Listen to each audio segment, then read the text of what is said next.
All right, so you guys know Kyrsten Sinema left the Democratic Party, and she made a big show of it as she went out the door. She did an interview with Jake Tapper, and her whole thing was like, who, me, bro? Me?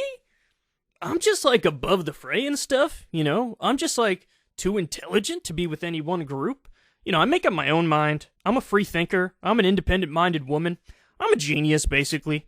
Like, I'm probably the most principled person you've ever met in your life and stuff, you know? So she really sucked herself off hard. It was the biggest acting job I've ever seen. Now, Bernie Sanders is in an interesting spot. Why? Because he is an independent. He caucuses with the Democrats, but he's an independent. Now, why is he an independent?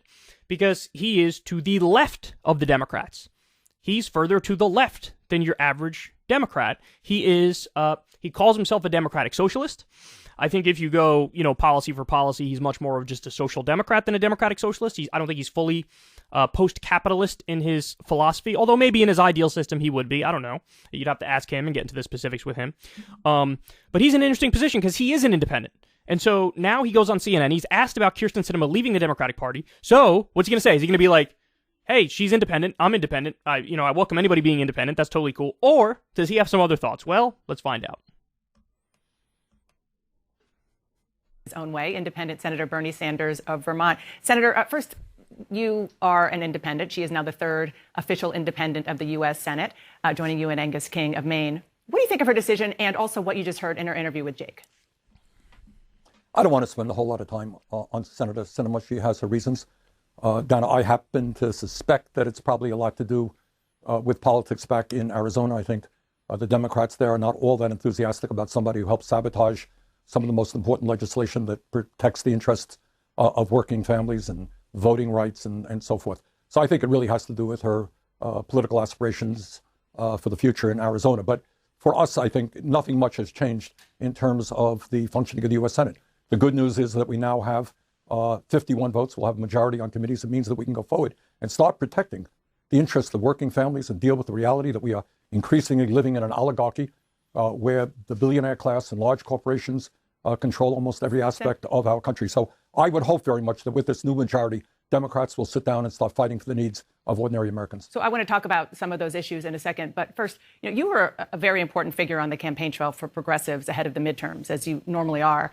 I'm sure you're going to be campaigning for candidates in 2024. The outgoing Arizona Democratic Party official, one of them says that he expects Democrats will run their own candidate against her. Is that a good idea? Would you support a Democratic opponent against Senator Sinema?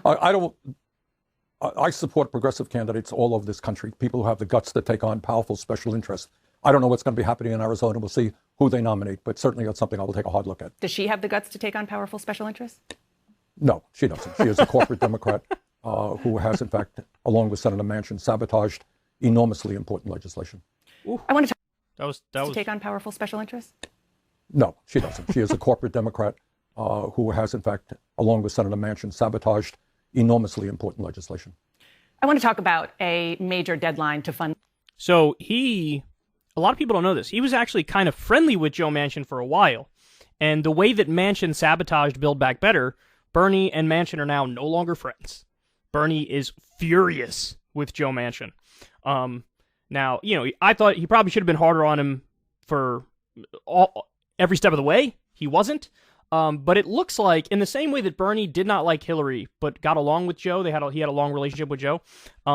He really hates Kyrsten Sinema. Because first of all, Bernie doesn't often call Democrats corporate Democrats. That's like lefty media world, left commentator world, where we use the vernacular and the left-wing base uses the vernacular, corporate Democrat. And he doesn't say it that much. Here he said it. And when he was asked directly, does she take on powerful special interests? He's like, no. And look, understand something. Like, in an ideal world, I would be registered as an independent. The only reason I'm not is because I'm in New York, and in New York, you have to be registered as a Democrat to vote in Democratic primaries, right? So if I wasn't registered as a Democrat in New York, I never would have been able to vote for Bernie in 2016. I never would have been able to vote for Bernie in 2020, and that vote really matters. It matters to vote for the furthest left option that you have, not just in a presidential primary, but, whatever, for a congressional district, for a local race, whatever it may be, right? And so I kind of have to be registered as a Democrat. So, but I want to be an independent. Like, ideally, I do not like the Democratic Party. I think they're super weak and they're corrupt. It's just slightly less corrupt than the Republicans. So in a sense, I should be like sympathetic to Kyrsten Sinema, right? But no, because the specifics matter. And the reason why she's going independent is because she is one of the most, if not the most, corrupt Democrats. Because if you look at her voting record, socially, on social issues, she's more on the left. On social issues, whether it's, abortion or gay rights, like these are issues she's more on the left. But on economic issues, she is very, very right-wing and very corrupt. So for Build Back Better, which he referred to here as like, they helped tank this legislation, the reason why we don't have a provision of Build Back Better that reduces all pharma drug prices is because of Kyrsten Sinema. Even Joe Manchin was willing to go further on pharma drug prices. But because of Kyrsten Sinema, she killed it and said, we're not going to do anything on pharma drug prices. Then it became, okay, fine, I'll make a little concession here. What we'll do is lower prescription drug prices, but only some drugs and only for senior citizens. So, and that's all because of Kyrsten Sinema. And then, whoa, lo and behold, she took about $750,000 from Big Pharma throughout the course of this process.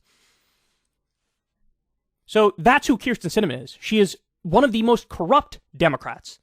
And so she's probably tired of hearing people from within her own caucus who are part of her own party shitting on her 24/7. By the way, they're right. They're correct to shit on her. So she's like, fine, I'm not even in your fucking club.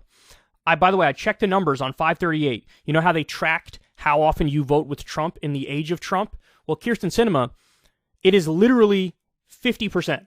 She votes 50% of the time with Republicans and 50% of the time with Democrats. Now, again, on the 50% that she votes with Republicans, it's mostly economic issues. So it's mostly, let's fuck the working class, let's help out corporations and billionaires and lobbyists and the donor class. Like, this is who she is. And Bernie, clearly, he doesn't fucking like her at all. But he's also right that this functionally doesn't change anything, because she's still going to caucus more with the Democrats, and she's still going to continue to vote as she has voted, which is like on social issues, I'll be more pro-Democrat. On economic issues, I'll be more pro-Republican. And so it really doesn't change anything in terms of like how she's going to vote. She would either annoy everybody from within the Democratic Party or annoy everybody as an independent. But the real reason why she's doing it, and everybody needs to understand this, is Ruben Gallego, or Gallego, however you say it, he would destroy her in a primary. And so she wants to skip the Democratic primary and run as an independent. And so just get right to the general election. That's what she wants to do. So it's really, let me save my own political ass, because my whole Maverick tap dance didn't work from within the Democratic Party. She has like an 8% approval among rank and file Democrats in Arizona. So now she's going to run as an independent and try to get like, some Republican votes, the John McCain type votes. But her approval rating among Republicans is like 44%. So they don't really like her either. She doesn't really have a home. She's trying to do the I'm a John McCain Maverick type, but she did it poorly. She did it badly. She did the reverse McCain. McCain was a Republican, but sometimes voted with Democrats. You have Kyrsten Sinema was a Democrat and oftentimes voted with the Republicans. But it's a different era, and these things don't work. And we know you're not doing it because you're actually a maverick. You're actually independent. You're actually principled. You actually are, an iconoclast and a heterodox thinker. You're just doing it because you're corrupt. And so that's why she's doing it. She doesn't want to get Draxed in a primary, which she absolutely would. But look, there's still a chance. If she feels like she can't win, even as an independent, she might just drop out and go become a lobbyist. And believe you me, that is exactly what would happen. She would drop out and go get paid by some company that gave her a shitload of money, and she legislated for them while in the Senate. That's definitely what she would do. Either make big money from a corporation you sold out to, or try to run as an independent and win. That's what's happening in her future. Ever since Adpocalypse, when YouTube defunded all independent news and politics overnight, we haven't trusted them. We know they can pull the rug out from underneath us at any time. If you enjoy this content, please consider tipping $1 or $2 per month on the Secular Talk Patreon. Link in the video description box below. Thanks for your support.